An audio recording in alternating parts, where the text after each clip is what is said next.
গোপালগঞ্জে পুলিশের ওপর হামলা, গাড়ি ভাঙচুর ও আগুন দেওয়ার ঘটনায় নিষিদ্ধ ঘোষিত সংগঠন ছাত্রলীগের জেলা সাধারণ সম্পাদক আতাউর রহমান পিয়ালসহ ৭৫ জনের নাম উল্লেখসহ ৪০০ জনকে অজ্ঞাত আসামি করে মামলা হয়েছে।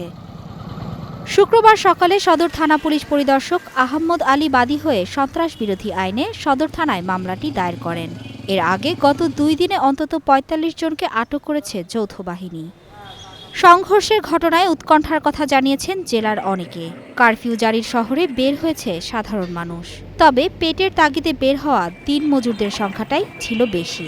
যে কয় টাকা কামাইছি ভাড়া দিলে মনে করেন যে পকেটে ১ টাকাও থাকতো না। সকালবেলা বাসা থেকে আসার সময় বলে দিয়েছে যে বাসায় চাইল। এক সপ্তাহ বৃষ্টির জন্য তো ঘর থেকে বের করতে পারি না, ব্যানে তো পয়সা কড়ি হয় না।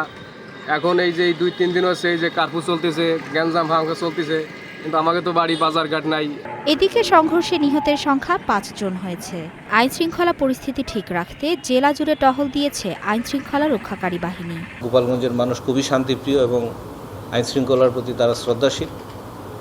অতীতেও তাদের এটা প্রমাণ রেখেছেন। আমরা তাদের কাছে সেই প্রত্যাশা এখনও রাখি। তারা আমাদেরকে সহযোগিতা করবেন এবং সাধারণ মানুষ যারা আছেন তাদেরকে আমরা আশ্বস্ত করতে চাই তাদের আতঙ্কিত হওয়ার বা ভয় পাওয়ার কোনো কারণ নেই। যারা দুষ্কৃতিকারী আছেন আমরা তাদেরকে চিহ্নিত করার চেষ্টা করছি এবং যাদেরকে আমরা চিহ্নিত করতে পারবো এবং আইডেন্টিফাই করতে পারবো তাদেরকে আমরা গ্রেফতারের আওতায় নিয়ে আসবো। স্থানীয় অনেকেই বলছেন, মার্চ টু গোপালগঞ্জ ঘোষণার আগে থেকেই হামলার প্রস্তুতি চলছিল। এর জন্য সামাজিক যোগাযোগ মাধ্যমেও নানা প্রোপাগান্ডা চালায় আওয়ামী লীগের নেতাকর্মীরা। কৌশল হিসেবে টুঙ্গিপাড়ায় বঙ্গবন্ধুর সমাধিসৌধে হামলা, জেলার নাম পরিবর্তন সহ নানা বিষয়ে প্রচার চালিয়ে মানুষকে ক্ষুব্ধ করে। এনসিপি নেতারা বলছেন, হামলার বিষয়ে পুলিশকে আগে থেকে জানানো হলেও প্রতিরোধের কার্যকর কোনো ব্যবস্থা নেয়নি। তাদের দাবি, বুধবার সকাল ৯:৩০টায় পুলিশের ওপর হামলা ও তাদের গাড়িতে আগুন দেওয়া হয়। এর ৪ ঘণ্টা পর এনসিপির সমাবেশস্থলে হামলা হয়।